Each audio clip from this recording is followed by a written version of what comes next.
अस्सलाम वालेकुम नाज़रीन, प्रोग्राम अॼु जी ॻाल्हि में मां आहियां मुंहिंजी मेज़बान सबीन मेमण। नाज़रीन, इलेक्शन कमीशन जी दरख़्वास्त ते बल्दियाती चूंडुनि लाइ सिंध में 23 फ़रवरी जी तारीख़ तजवीज़ कई वई आहे, जॾहिं त उन खां पहिरीं तकबंदियुनि जे हवाले सां सिंध सरकार सुप्रीम कोर्ट में अपील लाइ वियल आहे। हाणे ॾिसे त तकबंदियूं इलेक्शन कमीशन जी चूंडुनि बाबति तयारियूं ऐं सिंध सरकार पारां हर वक़्तु चूंडुनि लाइ तयारु रहण जे बयाननि खां वेंदे मार्च ताईं चूंडूं मुलतवी कराइण जी दरख़्वास्तनि ताईं बल्दियाती चूंडुनि जो मुस्तक़बिल कीअं थो बीहे। अॼोके प्रोग्राम लाइ असां सां स्टूडियो में महिमान आहिनि पीपुल्स पार्टी जो MP ख़ैरुनिसा मुग़ल। वॾी महिरबानी अवांजी ख़ैरुनिसा, तव्हां टाइम कढी प्रोग्राम में आयो। अॼु जेका ॿुधणी थी आहे ऐं इलेक्शन कमीशन तरफ़ां 23 फ़रवरी जी तारीख़ तजवीज़ कई वई आहे, इन ते तव्हां छा चवंदो? बिस्मिल्लाहिर्रहमानिर्रहीम। सभिनि जीअं त पहिरीं असां काफ़ी प्रोग्राम्स इन ते डिस्कस करे चुका आहियूं त असां सिंध गवर्नमेंट जेको आहे लोकल इलेक्शन्स जे हवाले सां पूरी तरह तयारु आहे। सवाइ इन जे के जेके हदबंदियुनि ते एतिराज़ात जेके रहिया ऐं अॼु ताईं बि ईंदा रहिया ऐं काफ़ी सारा मामला जेके थोरा मुंझारे जो शिकार बि थिया, त उन जी वजह सिर्फ़ु उहा हिकिड़ी वजह हुई जंहिंजे करे सिंध हुकूमत आहे इहा रखियो की कुझु वक़्तु ॾिनो वञे, छो त ईअं न थिए की इलेक्शन्स त ठीकु आहे थी वञनि पर उनखां बाद में माण्हू जेके आहिनि वरी उहो साॻियो अदालतुनि खां रुजू कनि या उन्हनि जा तहफ़ुज़ात हुआ काफ़ी। बहरहाल उन जेकॾहिं 18 जनवरी बि हुई तॾहिं बि सिंध हुकूमत चयो की इहे ई रहे थी, तॾहिं बि असीं तयारु आहियूं। अगरि टाइम मिले थो वधीक बहितर तरीक़े सां करे सघिजे थो बजाए जेके बाद में मुंझारे में हलिया वञूं। हाणे जेकॾहिं इहो फ़ैसिलो अचे थो कोर्ट जो, छो त अञा ताईं को हतमी कोन्हे, बहरहाल उन जे लाइ बि असीं तयारु आहियूं। पर ॻाल्हि इहा आहे त हिन में हिकिड़ी ॻाल्हि ज़रूरी इहा थींदी त जेकॾहिं इन में सुप्रीम कोर्ट हदबंदियुनि जे लाइ करे थी की भई इन्हनि खे उन हिसाब सां कयो वञे, त पोइ आउं नथी सम्झां की इन जेका 23 फ़रवरी ताईं जेका इहा थियणु मुमकिन आहे इलेक्शन, छो जेकॾहिं हदबंदियूं बिल्कुलु मतिलबु अञा तव्हां 23 फ़रवरी ताईं जेका तजवीज़ आई आहे तारीख़ ते, उन ते बि तव्हां मुतमइन न आहियो? हदबंदियुनि न मुतमइन न आहियूं। हाणे डिपेंड करे थो सुप्रीम कोर्ट जे फ़ैसिले ते की हू हदबंदियुनि वारी जेका असां शेड्यूल ॾिनो, जेकॾहिं हदबंदियूं चेंज करण जे लाइ चयो थो वञे की उहे हदबंदियूं जेके आहिनि उन्हनि ते एतिराज़ आहे उन्हनि खे ऐं नए सिरे खां कयूं वञनि त डेफिनेटली उन में वक़्तु खपंदो, उन में त तयारु कोन हूंदासीं। बहरहाल असां पंहिंजे तरफ़ खां इहो आहे चयो आहे की जेका बि डेट असांखे मिले थी असां इलेक्शन। अच्छा, हिन वक़्तु असां सां मुत्तहिदा क़ौमी मूवमेंट जूं MP हीर सोहो लाइन ते आहिनि, उन्हनि खां पुछंदासीं उन्हनि जो छा मौक़िफ़ आहे। हीर, अॼु जेको इलेक्शन कमीशन पारां 23 फ़रवरी जी तारीख़ तजवीज़ कई वई आहे मकानी चूंडुनि जे हवाले सां, इन ते तव्हांजो मौक़िफ़ हाणे छा हूंदो, छा चवंदो तव्हां? यकीनन सभिनी जेका सूरताल हुई इलेक्शन कमीशन जो चवणो हो बैलेट पेपर वग़ैरह जेको टाइमिंग जेको मिलियल आहे, टाइम लिमिट असां हुन में कंप्लीट न करे सघंदासीं ऐं इहो इलेक्शन कमीशन जो फ़ैसिलो कयो आहे। अञा सिंध हुकूमत शायदि सुप्रीम कोर्ट वियल आहे, हाई कोर्ट जे फ़ैसिले जे ख़िलाफ़ वियल आहे, त ॾिसिजे त हाणे सुप्रीम कोर्ट कहिड़ो फ़ैसिलो थी करे। बहरहाल ॿुधड़ जो शिकार हुई जेके उम्मीदवार हुआ तमामु पॉलिटिकल पार्टी, त टाइम घटि मिलियो आहे ऐं इलेक्शन थींदियूं न थींदियूं, बहितर आहे त हिकिड़ो इलेक्शन कमीशन फ़ैसिलो कयो आहे उनखे टाइम मिलणु खपे वोटर आवाम खे त हू बहितर तरीक़े सां फ़ैसिला करे सघनि ऐं उम्मीदवारनि खे टाइम मिले त मां सम्झां सही फ़ैसिलो आहे, बहितर फ़ैसिलो आहे इलेक्शन कमीशन जो। अच्छा हीर, तकबंदियुनि जे हवाले सां जेके तव्हांजी पार्टी समेत ॿियनि मुख़ालिफ़ जी पार्टियुनि खे एतिराज़ हुआ त तकबंदियूं जेके आहिनि से ग़ैर आइनी आहिनि या मनपसंद बुनियादनि ते थियूं आहिनि, सिंध सरकार ते अहिड़ा इल्ज़ाम बि हया विया, त हाणे जेको आहे सो इहो मामिलो कीअं, जॾहिं त सिंध सरकार जो चवणु आहे त हुननि तव्हांजी पार्टी समेत सभिनीनि पार्टियुनि खे इन सभिनीनि मामलनि ते ऑन बोर्ड वरितो हो, तव्हां जूं इन मौक़िफ़ खां इनकार कंदा रहिया आहियो, त अहिड़ी का बि ॻाल्हि आहे, आख़िर इहो मामिलो कीअं हो? ॾिसो, बिल्कुलु पीपल्स पार्टी MQM जी गुज़िरियल 5 सालनि ताईं कोऑर्डिनेशन रहियो, मीटिंग्स रहियूं, इवन अपोज़िशन में हुआसीं, इहो न आहे त मीटिंग्स न थियूं, बिल्कुलु मीटिंग्स थियूं, काफ़ी सारी शइ में ॻाल्हियूं, पर जेको पार्टी खे जेको ऑब्जेक्शन जेको थर्ड जेको ऑर्डिनेंस आयो उहो जंहिंमें हिकदमि उन्हनि वही जेके कया हुआ पार्टी खे उन ई ते ऑब्जेक्शन हो त तव्हां हिकु अहिड़ो फैसला ठाहे छॾियो आहे त UC काउंसिल जंहिंमें 10,000 जी आबादी हूंदी आहे, यूनियन कमेटी जंहिंमें 50,000 जी आबादी हूंदी आहे, उनखे वही डिप्टी कमिश्नर वही उनखे ॾिना वञनि त हू अगरि जेके चाहे देही आबादी खे शहरी आबादी खे ठाहे त उन जे क्लास बाय क्लास ते जेके बि रिजर्वेशन हुयूं उन ते न पीपुल्स पार्टी एमक्यूएम जी का ॻाल्हि बोल थी हुई न ई मां सम्झां थी त पीपुल्स पार्टी खे ॿिए कंहिं पार्टी खे ऑन बोर्ड वरितो हो त जेके बि बशमूल एमक्यूएम ऐं ॿियनि पार्टियुनि खे जेके ऑब्जेक्शन हुआ ऐं डिलिमिटेशन जे हवाले सां सिर्फ़ु एमक्यूएम खे न हुआ खोड़ सारे इवेंट फंक्शन लीग खे नून लीग पार्टियुनि खे हुआ त उन्हनि पंहिंजे मनपसंदि डिलिमिटेशन करायूं आहिनि पंहिंजे वोटर्स मतिलबु उहो खटण जे लाइ अहिड़ियूं ठाहियूं आहिनि जेको मुख़्तलिफ़ मुखालिफ़ धुर या मुखालिफ़ पार्टी जो नामुमकिन थो लॻे खटणु लेकिन न हिकिड़ो जमहूरी तौरु आहे ऐं अगरि का पार्टी को उम्मीदवार सम्झे थो त बाबा मुंहिंजो ही तक मज़बूत आहे ऐं चाहियां थो उनखे वरी अगरि सियासी तौर ते उन तक खे तोड़ियो वेंदो यकीन ट्राए थींदी ऐं उहो हाणे गवर्नमेंट ते आहे त उहो उन्हनि खे कीअं थी हल करे बराबरि हाणे त उहो मैटर हाई कोर्ट खां सुप्रीम कोर्ट हलियो वियो आहे ऐं सुप्रीम कोर्ट जा ख़ुदि आहिनि त जेके डिलिमिटेशन जे हवाले सां जेके रूल्स हुआ उन्हनि जे रूल्स जी बाक़ाइदा वायोलेशन थी वई आहे ऐं उन्हनि खे इलेक्शन कमीशन जी जेको रूल्स उन ते न कयूं वयूं आहिनि त फ़ैसिलो आयो बहरहाल अॻियां छा थो थियनि शइ खे असां बि ॾिसूं पिया ऐं तमामु जेकी ॿियूं पार्टी पॉलिटिकल उहे बि ॾिसनि पियूं त ॾिसो डिलिमिटेशन में हुजे बलगियाती आम माण्हू खे मौक़ो मिले या आम माण्हू पार्टिसिपेट करे अगरि असां पंहिंजी मनपसंदि तकूं ठाहींदासीं त यकीन हिकिड़ो हेल्दी कॉम्पिटिशन रखंदा ई न ऐं पंहिंजा मनपसंदि पोइ इलेक्शन जो न आहे इलेक्शन ते ई वञे त शयूं आहिनि जिन ते यकीन असांखे ऑब्जर्वेशन पार्टियुनि खे बि ऑब्जर्वेशन अच्छा हीअ तकबंदियुनि खां अलावा मकानी चूंडनि जे हवाले सां के ॿिया बि एतिराज़ आहिनि अव्हांखे बिल्कुलु जेको थर्ड अमेंडमेंट आयो हुन में कुझु अहिड़ियूं शयूं हुयूं जिनमें पैनल जे हवाले सां उहो पैनल जो बि तमामु घणो यकीन अगरि मां इनकम जी वर्कर चवंदसि त पैनल कराची में असांजे लाइ बेनिफिट आहे हैदराबाद में त पर अगरि ओवरऑल तव्हां ॾिसंदो त पैनल जो मक़सदु आहे हाणे फर्ज़ करियो जेकॾहिं सभिनी चाहे थी त मां सम्झां थी त आउं इलेक्शन में बीहां ऐं पंहिंजे वोटरनि पंहिंजे वोटनि जी ख़िदमत करे सघां थी सभिनी में अठ माण्हू ॿिया किथां आहे जेको बीहे में इलेक्शन कनि त इहो इम्पॉसिबल शयूं हिकु आम शहरी असांजी लाइन शायदि ड्रॉप थी वई एतिराज़ तव्हां ॿुधा मुख़ालिफ़ धुर जी पार्टियुनि जा कहिड़ी तरीक़े सां ख़ैर सां इहो मामिलो हल थी सघंदो पहिरीं त हिननि जी इहो चवणु त पंहिंजी मनमानी कई मुंहिंजे ख़्याल में ज़िले साउथ जी मिसालूं तव्हांखे ॾींदसि 21 लख जी आबादी ते 44 यूसीज़ आहिनि ऐं उन ई साॻी आबादी ते सेंट्रल ज़िले में जेके आहिनि 67 ऐं 66 जेके आहिनि उहे यूसीज़ आहिनि इहे रहियूं आहिनि हीउ पहिरियों दफ़ो कोन थियो आहे इहे रहियूं आहिनि उन खां बाद में चवनि था की पंहिंजे मनपसंदि ऐं पंहिंजी मनमानी करणु त असां बार बार चवंदा रहिया आहियूं की असां हिननि खे सभिनि खे गॾु वठी हलियासीं टेबल ते गॾु विहारियो पार्टियूं त हिन खां इनकार कनि थियूं इनकार करणु हुननि जो ठीकु आहे पंहिंजो चवनि पियूं पर असां हुननि सां कयो ॿी ॻाल्हि इहा आहे की 2005 में जॾहिं मुशर्रफ जेके असांजी कॉन्स्टिट्यूंसीज़ तोड़ियूं ऐं जिथे बि पाकिस्तान पीपल्स पार्टी जो वोट हो उनखे अहिड़े तरीक़े सां तोड़िया की तव्हांखे हिकिड़ी मिसाल ॾियां की 239 आहे उनखे अहिड़ी शिकल ॾिनी वई ज़िगज़ैग जी शिकल ॾिनी वई ऐं लियारी खे त टोड़े मरोड़े उनजी जेका हालत कई जेका शिकल ॾिनी उहा बि सभिनि खे यादि बि हूंदी पर उनजे बावजूदि सभिनि तव्हां ॾिठो हूंदो रिकॉर्ड रहियो आहे ऐं सभु शाहिदनि खे असां तॾहिं बि ठीकु आहे एहतजाज ज़रूरु कयो पर गोड़ न कयो ऐं इलेक्शन विढ़ियासीं असां ॿियो इहो आहे की मनपसंदि ऐं इहा ॻाल्हि जेका कई त मेजर जनरल जेसिताईं मूंखे यादि थो अचे मेजर जनरल नदीम उहो जेल में वञी फारूक सत्तार सां गॾु हदबंदियूं कयूं उन वक़्तु हिननि खे इहो ख़्यालु कोन आयो की हीअ आइन जे ख़िलाफ़ु आहे कानून जे ख़िलाफ़ु आहे इन में हिकिड़ो आम माण्हू मुतासिर थिए थो छो त सिर्फ़ु कॉन्स्टिट्यूंसीज़ हिकिड़ी फारूक सत्तार जी कोन हूंदी आहे कॉन्स्टिट्यूंसी जेका हिकिड़ी मेजर जनरल नदीम जी कोन हूंदी आहे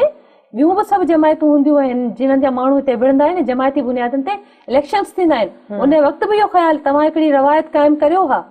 तव्हां इहो रवाज विझो हा कि न इहे न थियणु घुरिजे, सभिनी मशावरे सां थियणु घुरिजे। जेलुनि में वञी बि हदबंदियूं थियूं आहिनि सभिनि, उन खां बाद में असां त उनजे बरक्स ठीकु आहे उहे इलेक्शन जहिड़े तरीक़े सां थिया। ऐं ॿी ॻाल्हि इहा की उन्हनि रही पावर्स जी हर वक़्तु ॻाल्हि कनि की हिननि पास नाज़िम हिननि जो हूंदो कराची में, उनखे हिननि रेज़ोल्यूशन आणे सभु इख्तियार अहिड़े तरीक़े सां ॾिना जिते जिते जिन जिन यूसीज़ में पाकिस्तान पीपल्स पार्टी जा नाज़िम हुआ, उन्हनि सां जेको हशर कयो हुयो, उन्हनि खे जेको रुलायो हुयो, उन्हनि खे पावर्स में, वसीलनि में ऐं फंड्स में जेको उन्हनि खे तकलीफ़ूं आयूं उहो बि असांखे ख़बर आहिनि, असांखे अॼु ताईं यादि आहिनि। पर अॼु ताईं तव्हां ॾिठो हूंदो असां कॾहिं बि उन शइ खे हा एहतजाज ज़रूरु कयो, पर अहिड़े तरीक़े सां कॾहिं असां इन क़िस्म सां रोड ब्लॉक्स कया न को असां त एतिरो वावेला कई जंहिंजो हिननि त जेको हा हालतूं कयूं हींअर उहो सभिनि खे ख़बर आहे। बाक़ी रही इहा ॻाल्हि त असां अॼु बि चई रहिया आहियूं, सिर्फ़ु MQM खे न पर सभिनी जमायतुनि खे कि अॼु बि एतिराज़ आहिनि, छो त असां मुतमइन आहियूं, असांखे कॉन्फिडेंस आहे असां जेको बि ॾिनो कानून खे ॾिसंदे कयो, आइन खे ॾिसंदे उन्हनि जी हदुनि में रही कयो। इहा ई वजह आहे त जॾहिं हाई कोर्ट में इहो फ़ैसिलो आयो कि उन ते एतिराज़ थियो, असां फ़ैसिलो कयो कि सुप्रीम कोर्ट वेंदासीं, इहो असांजो आइनी हक़ आहे। अच्छा ख़ैर ॾिसां, इलेक्शन कमीशन त 23 फरवरी जी तारीख़ तजवीज़ कई आहे, जॾहिं त सिंध सरकार चूंडुनि खे मार्च ताईं इंघाइण जी ॻाल्हि कई हुई त मार्च ताईं असांखे वक़्तु ॾिनो वञे, त हाणे जेका 23 फरवरी जी ॻाल्हि कई वई आहे, तव्हां सम्झो था त तव्हांजी तरफ़ां वरी मार्च जी ॻाल्हि कई वेंदी, या जेकॾहिं का तारीख़ फाइनल थिए थी त उन ते तव्हां एग्री हूंदो? ॾिसो, हिन में ॿ ॻाल्हियूं आहिनि। हाणे त इलेक्शन कमीशन बि इहो पई चवे कि सुप्रीम कोर्ट जेकॾहिं हदबंदियुनि ते एतिराज़ वारियो त पोइ इलेक्शन्स इन्हनि डेट्स में थियणु मुश्किल आहिनि। हाणे इन बाक़ी रही असांजी ॻाल्हि त असां हमेशह इहो चयो आहे, असां इदारनि सां टकराव नथा चाहियूं, सिर्फ़ु पंहिंजी हिकिड़ी राय ऐं ओपिनियन जेको हूंदो आहे उहो बयानु कंदा आहियूं। असां ज़ाहिर उहो हक़ रखूं था कि इलेक्शन्स जेके आहिनि उहे पुठी जेके इलेक्शन्स थिया हुआ जनरल, उन्हनि खे ॾिसंदे ऐं उन्हनि जो जेको नतीजा निकिता उन्हनि खे ॾिसंदे उन जी रोशनी में असां इहो चयो कि जेकॾहिं 5 सालनि जी तयारी खां पोइ बि इलेक्शन्स में ही कमी रहिजी वई, जिन्हनि में तव्हां ॾिसो केतिरा बाय इलेक्शन्स बि कराइणा पिया, ऐं उन खां पोइ अॼु ताईं जेके आहिनि जमायतूं चवनि थियूं त असांखे इलेक्शन्स जेके आहिनि न मिलिया हुए, त उनखे मद्देनज़र रखंदे सिंध गवर्नमेंट इहो ज़रूरु इहा राय ॾिनी कि जेकॾहिं मार्च में थींदा इलेक्शन्स त वधीक बहितर रिज़ल्ट अची सघे थो। अदरवाइज़ तव्हां जेका बि डेट ॾियो था असीं रेडी आहियूं, ऐं हाणे पुठे दफ़े बि रेडी हुआसीं, हाणे बि रेडी रहंदासीं। अच्छा, तकबंदियुनि जे हवाले सां मुख़ालिफ़ धुर जी पार्टियुनि जेके एतिराज़ वारिया हुआ, सिंध हुकूमत चयो त असां उन्हनि खे ऑन बोर्ड वरितो, जेका त ॻाल्हि तव्हां हाणे बि कई, मुख़ालिफ़ धुर जी पार्टी हीर सोहो जेको आहे हिन ॻाल्हि जी तरदीद कई त अहिड़ो को बि मामिलो न हो। हाणे सिंध सरकार जी छा हिकमत अमली हूंदी? असांजी हिकमत अमली हमेशह खां वाज़े रही आहे, असां पंहिंजी लाइन ते क्लियर आहियूं। जीअं त मूं तव्हांखे हाणे बि वज़ाहत कई, लोकल इलेक्शन्स जे हवाले सां जेकॾहिं पुछो पिया त असां हाणे बि इहो मौक़िफ़ रखियो आहे त जेका डेट फाइनलाइज़ थींदी असां रेडी आहियूं। राय असांजी पंहिंजी जॻह ते त जेकॾहिं मार्च में थियंदा त वधीक बहितर आहे, ताकी असां सभु जमायतूं मुतमइन आहिनि हदबंदियुनि जे हवाले सां, न सिर्फ़ु हदबंदियुनि जे हवाले सां बल्कि जेके इलेक्शन्स बि थियनि त उन्हनि जो बि रिज़ल्ट असांखे उहो मिली सघे जेको सभु जमायतूं चाहिनि थियूं, असां ख़ुदि बि चाहियूं था। पर टकराव असीं कॾहिं बि कोन कंदासीं, असांखे जेका बि डेट मिली उन ते असां इलेक्शन्स कयूं। ब्रेक जो वक़्तु आहे, ब्रेक खां पोइ कंटिन्यू कयूं था। नाज़रीन, प्रोग्राम में वक़्तु आहे ब्रेक जो, वठूं था ब्रेक।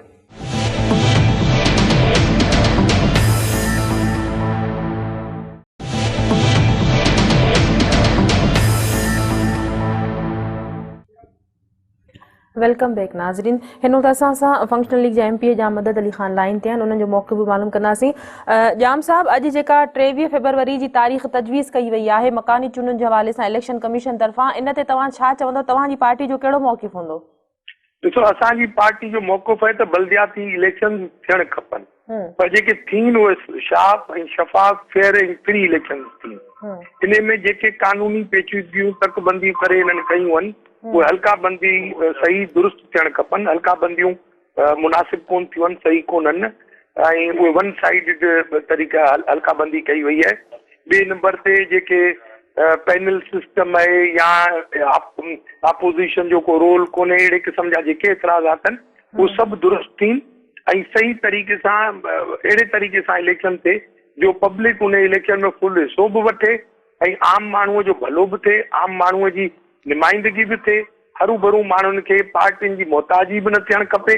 ऐं आज़ाद बि माण्हू बीह सघनि ऐं उन जे अलावा इलेक्शन फेयर थिए। पोइ भले जे अगरि कुझु ॾींहं लेट थिए थी को फ़र्क़ु कोन पवंदो, पर इन खे ईअं न थिए जो मार्च 23 बजाए वरी मार्च 23 2017 ताईं कढी वञे। जाम साहब, सिंध सरकार जो चवणु आहे त तकबंदियुनि जे हवाले सां ॿिया जेके बि मामला हुआ उन ते सभिनीनि पार्टियुनि खे ऑन बोर्ड वरितो वियो हो, मुशावरत कई वई हुई, उन खां पोइ जेका प्रोपेगेंडा कई पई वञे अजाई आहे। इन मामले ते तव्हां छा चवंदो, इहो मामलो कीअं आहे आख़िर? मुंहिंजे ख़्याल सां जीअं स्कूल में ब्लैक बोर्ड लॻल हूंदो आहे, ऑन बोर्ड शायदि ई उन खे था चवनि, उन ते शायदि पार्टियुनि जा नाला लिखी ऐं उन ते नुमाइंदगी करे छॾी हुजे हुकूमत। बाक़ी असांजी पार्टी जी का हल्का बंदीअ ते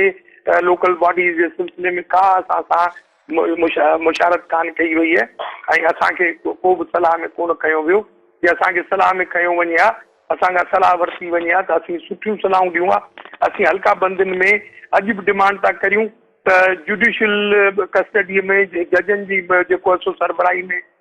जेको आहे सो इहो हल्का बंदियूं ठहणु खपनि ऐं जेके बल्दियाती कानून ठहियो आहे उनखे असेंबली जे अंदरि बहस कयो वञे। असेंबली जे अंदरि उन में ख़बर पइजी वेंदी त पब्लिक जी बहितरी जा कहिड़ा आहिनि, इन्हनि कहिड़ा न आहिनि। इन खे जल्दबाज़ीअ में छो थो कयो वञे? वरी ऑर्डिनेंस अचनि था, जॾहिं की जमहूरियत जे हूंदे ऑर्डिनेंस त अचनि ई न खपे न। ऑर्डिनेंस अचे थो, वरी उन खां पोइ उहे बिल थी पास थियनि था, त इहे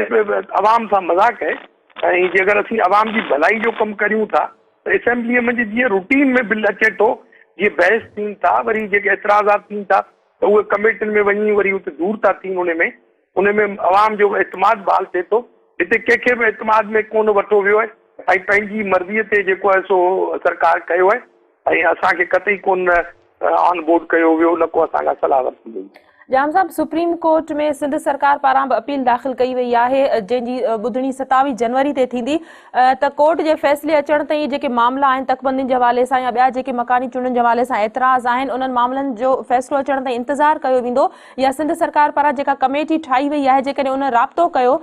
मुख़ालिफ़ धुर जी पार्टियुनि सां या तव्हांजी पार्टी सां, त उन्हनि सां के ॻाल्हियूं ॿोलियूं थियण जो इम्कान आहे? अञा ताईं असांजी पार्टी सां को बि राब्तो कोन थियो आहे ऐं जेतिरे क़दुरु मूंखे ख़बर त असांखे अञा ताईं को बि अहिड़ी कोन चयो वियो। मीडिया में असां ॿुधो आहे त मुख़ालिफ़ पार्टियुनि सां, ॿियनि पार्टियुनि सभिनि सां राब्तो थिए थो, पर अञा ताईं अहिड़ो को बि बाज़ाब्ता राब्तो कोन थियो आहे। ऐं जंहिं मंझि राब्तो कजे त मुंहिंजे ख़्याल सां सिंध जी भलाई लाइ का पार्टी अहिड़ी कान्हे जो वेही ऐं मुशावरत में हिसो वठण खां को भॼंदी। सभु माण्हू पार्टियूं जेके बि आहिनि हे सिंध जी मुफ़ाद में बिल्कुलु सलाह बि ॾींदा, मशवरो बि ॾींदा ऐं हल्का बंदियूं जेके कोर्ट जे जेके डेट्स आहिनि इन्हनि ताईं जेको आहे सो इंतज़ारु लाज़मन करिणो पवंदो। पर आउं चाहियां थो त वरी बि हल्का बंदियूं जेके आहिनि, जे अगरि डीसीज़ ठाहियूं आहिनि त उन्हनि जूं अपीलिंग जेको अथॉरिटी हुजे उन्हनि जी अपील ॿुधण जो जेको मिजाज़ हुजणु खपे, उनजो उहो जेको आहे सो सेशन जजनि वटि हुजे ऐं जज साहिबान जेको आहे सो उन ते वेही सर्वे कनि, ॾिसनि त जेके हल्का बंदियूं थियूं आहिनि उहे सही आहिनि, आवाम जी भलाई जूं आहिनि या उते किथे नाइंसाफ़ी आहे ऐं किथे सही आहे। मुंहिंजे ख़्याल सां इन मंझि मशावरत करण को ऐब कोन्हे। जाम साहब, आख़िरी सवाल तव्हांखां कंदसि। इलेक्शन कमीशन समेत सियासी पार्टियुनि सिंध सरकार जो मकानी चूंडुनि जे हवाले सां मौक़िफ़ इहो ई रहियो, मुख़्तलिफ़ तारीख़ूं ईंदियूं रहियूं, इहो ई मौक़िफ़ रहियो त ॼण मकानी चूंडूं डिले थींदियूं वञनि, डिले थींदियूं वयूं, त तव्हां हिज़्ब इख़्तिलाफ़ जी में हुअण नाते तव्हांजी पार्टी जो इहो ज़ोर रहंदो त हुकूमत जो दॿाउ बरक़रार रहंदो त मकानी चूंडूं हर हाल में थियणु घुरिजनि? ॾिसो, मकामी चूंडूं हिकिड़ी ग्रास रूट लेवल ताईं आम शहरीअ खे या आम बाशिंदे खे, पाकिस्तान जेके सियासत करण जो मौक़ो थो मिले, लोकल लेवल ते उन्हनि जा मसइला हल थियनि था। बल्दियाती सिस्टम सुठो आहे ऐं इहो बहाल थियणु खपे। इहे इलेक्शन थियणु खपनि ऐं टाइम ते थियनि, वधीक लेट न कयूं वञनि। ऐं मुंहिंजे ख़्याल सां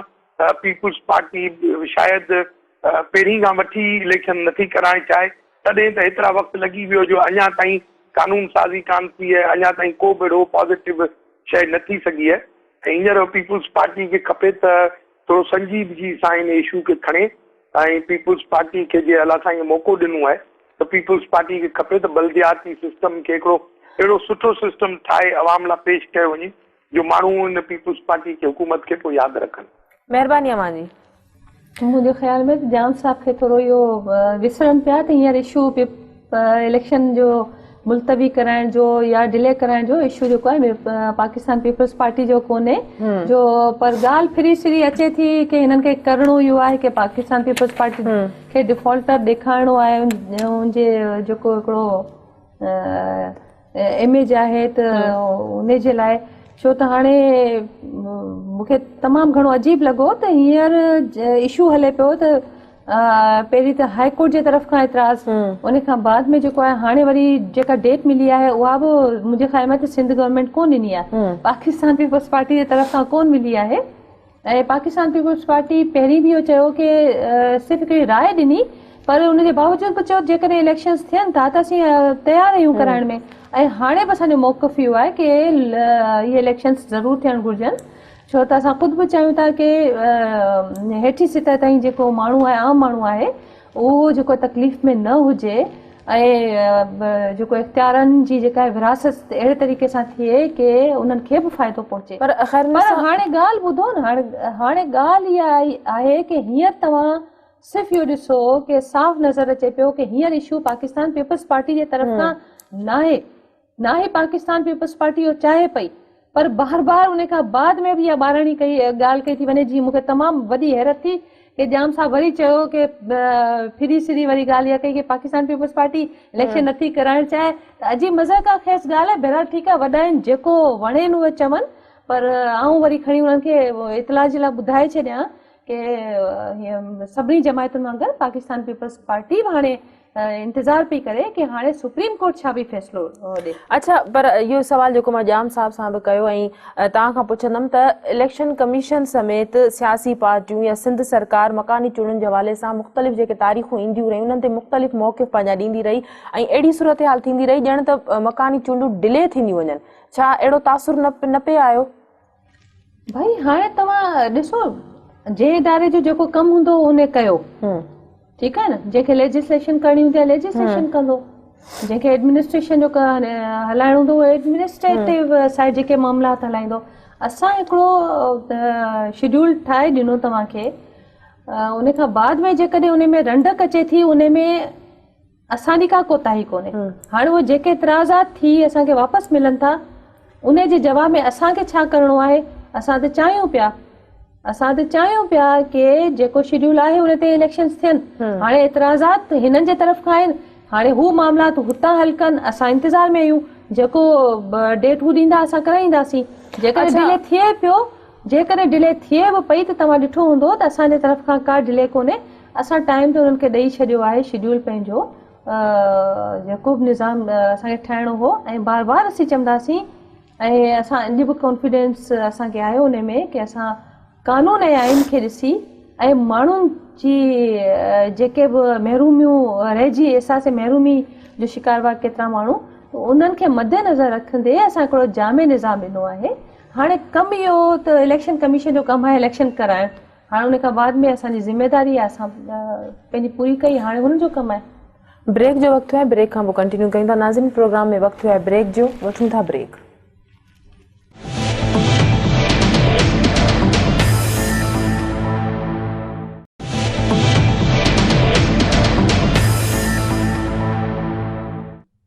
वेलकम बैक नाज़रीन। अच्छा ख़ैर मूंसां पीपल्स पार्टी MQM जा जेका मकानी चूंडनि जे हवाले सां एतिराज़ आहिनि छा उहे कीअं दूरि कया वेंदा के ॻाल्हियूं ॿोलियूं कयूं वेंदियूं या जेका कमेटी ठाही वई आहे उहा पार्टियुनि सां राब्ता कंदी या कोर्ट जे फ़ैसिले जे अचण जो इंतज़ारु कयो वेंदो? ॾिसो पहिरीं थी वियो आहे की आउं इहो चवंदसि की इन में का ॿियाई कोन्हे त असां आख़िर वक़्त ताईं बि न सिर्फ़ु मुतहिदा खे पर सभिनी जमायतुनि खे इहो ई चवंदा रहिया आहियूं की जंहिंखे जेको इतराज़ आहे असां सां मिलो असां सां ॻाल्हायो असां हुनखे दूरि कंदासीं। ॿी ॻाल्हि इहा आहे की लाज़मी आहे हींअर हिकिड़ी असांखे बिल्कुलु नई सूरत हाल जेका अॻियां आई आहे त असांखे कोर्ट जे फ़ैसिले जो बि इंतज़ारु करिणो पवंदो ऐं अॻिते जे लाइ जेकॾहिं हिकिड़ी हतमी राय अची थी वञे हतमी फ़ैसिलो अची थो वञे त उन जी रोशनी में जेको आहे असां जी इहा ई हिकमत अमली रहंदी की जेको बि हूंदो घटि में घटि कंहिं जमायत खे इन सां एतिराज़ न रहे। बाक़ी इहो आहे की इहो मां तव्हांखे वज़ाहत सां चवंदी हलां की जेके जमायतूं आहिनि उन मां सभु जमायतूं जेकॾहिं चवनि त 100% असीं मुतमईन थियूं त इहो नामुमकिन आहे। पर मामलो त मनपसंदी तकबंदियुनि जे हवाले सां आहे न, त हर पार्टी चाहे थी त तकबंदियूं उन जी मर्ज़ी सां थियनि। जॾहिं ख़ुदि उन इख्तियारात जॾहिं उन्हनि खे हूंदा आहिनि, जॾहिं ख़ुदि पावर्स में हूंदा आहिनि, त ॼाम साहब हींअर विसरी विया आहिनि शायदि के कॾहिं उहो बि दौर हूंदो हो त जॾहिं असां वरी बि इहो बि था चऊं की अचो ॻाल्हायो, उन खां बाद में अपील करण जो हक़ आहे। असां वटि त हुनखे ॻाल्हाइण ते असां खां पुछण त परे जी ॻाल्हि हूंदी हुई तमामु, पर अपील करण जो बि हक़ कोन ॾिनो वेंदो। तॾहिं बि असां इलेक्शन विड़िया। तव्हां ॾिठो हूंदो कंहिं दौर में इहो कोन हूंदो पाकिस्तान पीपल्स पार्टी जेको आहे एहतिजाजनि या बाइकआउट कयो हुजे, अहिड़ी का सूरत हाल कोन रही। बाक़ी ॻाल्हि रही हक़नि जे, माण्हुनि जे हक़नि जी करण जी, त उन वक़्तु उन्हनि खे ऐं वरी शायदि मुंहिंजे ख़्याल में इहा ॻाल्हि वरजाइणी पई पवे त जाम साहब इलाही सीनियर माण्हू आहिनि पंहिंजी पार्टी में, भई हू बि सीनियर माण्हू आहिनि, त ज़रूरु असां खां वधीक उन्हनि खे एक्सपीरियंस हूंदो, त हुन वक़्तु उन्हनि खे इहे ॻाल्हियूं छो कोन यादि आयूं? जॾहिं हिकिड़ी इलेक्शन जो मज़ाक़ उॾायो वियो, तव्हां कंहिंजी जमायत खे तव्हां जेको आहे किराइण जे लाइ कॉन्स्टिट्यूंसीस खे टोड़ियो वियो, टोड़ियो न सिर्फ़ु टोड़ियो बल्कि उन्हनि खे हिकिड़ी सफ़ा नई शिकल ॾिनी वई। ऐं जीअं त मूं तव्हांखे चयो की इहो बि थियो आहे की जेल वञी बि हल्का बंदियूं थियूं, तॾहिं त कंहिंजी बि दांह कोन आई की इहो ग़लति आहे, इहो हेठि माण्हू जेको हिकिड़ो आम माण्हू जो राइट थो थिए इन ते धाड़ो आहे। पर उन खां पोइ बि पाकिस्तान पीपल्स पार्टी जेको आहे हमेशह इन फसादात खां परे बीहंदे पुरम एहतिजाज ज़रूरु कयो, रेज़िस्ट बि कयो, पर इलेक्शन वियासीं। हाणे रही इहा ॻाल्हि MQM जी, त MQM मुंहिंजे ख़्याल में जहिड़े क़िस्म जो हाणे मौक़िफ़ हिननि जो ज़ाहिर थियो आहे फौरन बाद पहिरीं त इलेक्शन ते एतिराज़ात जेके हुआ हल्का बंदियुनि जे हवाले सां, त असांखे पहिरीं नज़र आयो पिए त हिननि जा जेको हिकिड़ो ग्राउंड ठाहिण पिए चाहियो कंहिं ॻाल्हि जे लाइ, उन में इहो बि हो की पाकिस्तान पीपल्स पार्टी ते हिकिड़ो प्रेशर हुजे, पोइ उहो टारगेटेड ऑपरेशन जे हवाले सां या जेको हिकिड़ो असां वटि मुशरफ जेको आहे हले पियो हींअर इशू, उन खां तवजो हटाइण जे लाइ, उन खां बाद में फौरन सां इहो नयो हिकिड़ो पॉइंट ऑफ व्यू हिकिड़ो ज़ाहिर थियो आहे, जंहिं ते तमामु वॾी हिकिड़ी बहस उहा अलॻि ई आहे, जेको सिंध जी तक़सीम 192 आहे। हाणे तव्हां सभिनी इहो ॾिसो कि जेको माण्हू कॉन्शियस हुजे एतिरो बलदियाती इलेक्शन जे हवाले सां कि माण्हुनि इलेक्शन थियनि ऐं माण्हुनि खे हुन जा हक़ मिलनि, ऐं हिन वक़्त में जॾहिं त असां पूरी तरह तयारु आहियूं, सिर्फ़ु इहा थोरी घणी रंडक इहा थी आहे कि सुप्रीम कोर्ट या हाई कोर्ट जे तरफ़ खां जेको डिले थी आहे, बाक़ी असां हाणे पूरी तरह इलेक्शन में वञण वारा आहियूं। उन वक़्त में जेकॾहिं हिकिड़ो माण्हू ॻाल्हि थो करे त छा तव्हां ख़ुदि सिंसियर आहियो कि इलेक्शन थियनि? इन्हनि हालात में छा इलेक्शन थींदा नज़र अचनि था कि हिकिड़ो तव्हां हिकदमि में हिकिड़ो ॿियो इशू तव्हां उथारे बीहारियो, उहो बि उन वक़्त में जंहिं वक़्त में असांजो मुल्क, असांजो सूबो दहशतगर्दी जे अफ़रीद खे मुंहुं ॾेई रहियो आहे। दहशतगर्दी अफ़रीद खां अलावा बेरोज़गारी, अमन अमान, जेका बि ख़राब में ख़राब सूरत हाल आहे, असीं हुनखे मुंहुं पिया ॾियूं। जेके हिन सूबे सां, जेके हिन मुल्क सां सचाई जो दावा कंदड़, जेके ग़रीबनि जे हक़नि जी ॻाल्हि करण वारियूं जमायतूं, जेके चवनि थियूं त हेठि सितह ते पावर्स वञनि, इख्तियारात वञनि, उन्हनि जो हिकदमि में हेॾो वॾो जेको बयानु, हिकिड़ो वॾो स्टेटमेंट जेको आहे, उहो त सफ़ा हिननि जे रवैयनि जे, हिननि जी ॻाल्हियुनि जे बिल्कुलु हिकिड़ो मुनाफ़ी आहे ऐं बिल्कुलु हिकिड़ो मुनाफ़क़त ते ॿधल आहे कि हिकु तरफ़ हू ॻाल्हि कंदा। हिन जो मक़सदु असां इहो सम्झंदासीं कि हिननि जो मक़सदु ई सिर्फ़ु इहो आहे कि हिननि खे ग्राउंड ठाहिणो हो कि हिननि खे हिते इंतिशार कीअं फैलाइणो आहे। अच्छा, हिन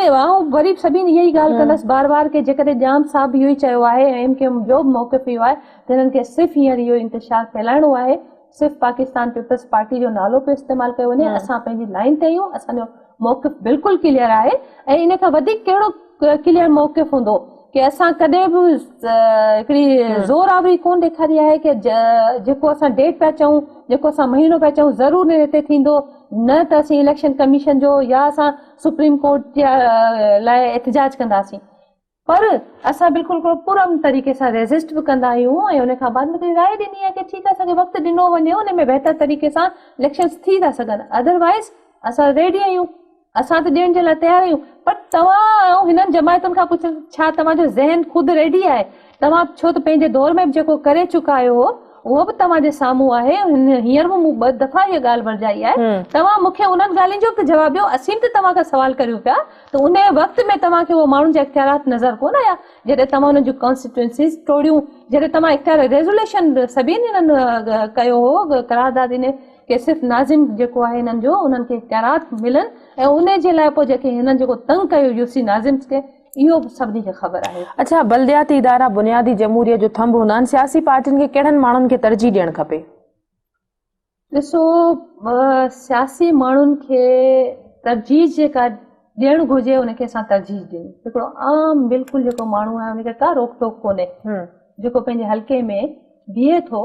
उनखे का बि असां अहिड़ी का क्राइटेरिया कोन रखी आहे जो कंहिं जमात सां तालुक आहे या कंहिंसां तालुक आहे। को बि माण्हू बीह सघे थो जेको सम्झे थो की ठीकु आहे मुंहिंजे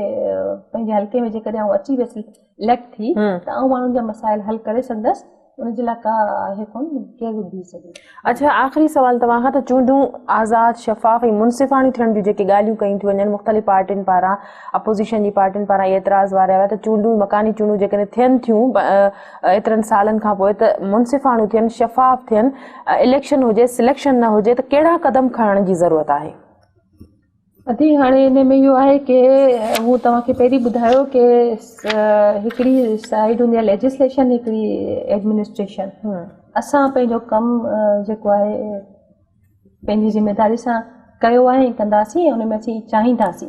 असांजी पूरी कोशिशि रही आहे